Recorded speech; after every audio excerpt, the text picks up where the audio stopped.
आपण मात्र हे पाप करणार नाही असं स्पष्टपणे सांगितलं होतं।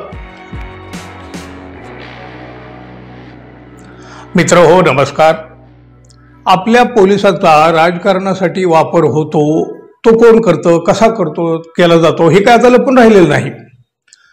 बघा, एखादा राजकारणी जेव्हा अडचणीत येऊ लागतो ना, तेव्हा एखादा एन्काउंटर देखील होऊन जातो। म्हणजे तसे आरोप झालेले आहेत, होतात, चर्चाही होत असते।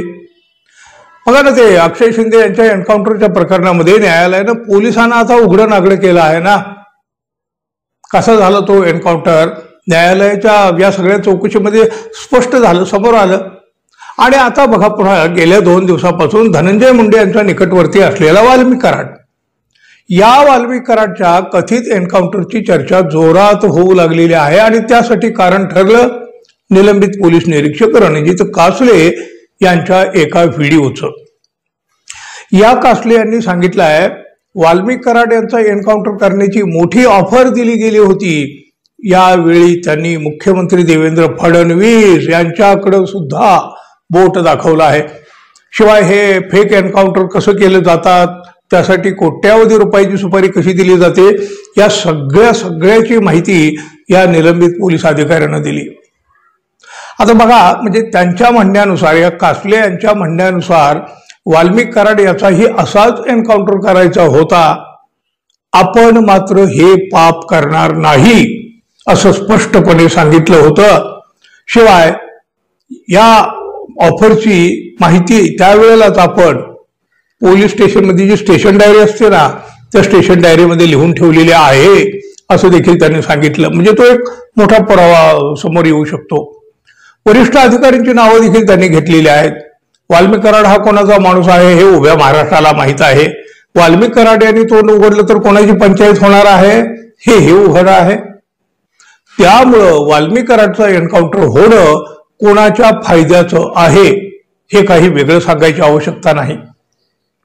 पण करुणा शर्मा मुंडे जे काही, त्यांनी या प्रकरणी थेट धनंजय मुंडे यांच्याकडे बोट दाखवलेलं आहे। आणि निलंबित पोलीस अधिकारी कासले त्यानं सुद्धा असंच म्हणायचं आहे ना। रणजित कासलेंच्या दाव्यानंतर करुणा मुंडे म्हणाल्या, वाल्मिक कराड हा धनंजय मुंडेच्या अत्यंत जवळचा आहे। अनेक वर्षापासून कराड हा मुंडे घराण्यात धनंजय मुंडे यांच्या सोबत आहे। धनंजय मुंडेचे सगळे कारनामे कराडला माहीत आहेत आणि आज तो अडकला आहे। वाल्मिक कराडला जन्मठेप किंवा फाशीची शिक्षा होणारच आहे। धनंजय मुंडे यांनी तर रणजित कासलेला एन्काउंटर करण्याची ऑफर दिलेली असू शकते। या आरोपाची चौकशी करण्यासाठी मुख्यमंत्री देवेंद्र फडणवीस आणि उपमुख्यमंत्री अजित पवार यांना निवेदन देणार आहे।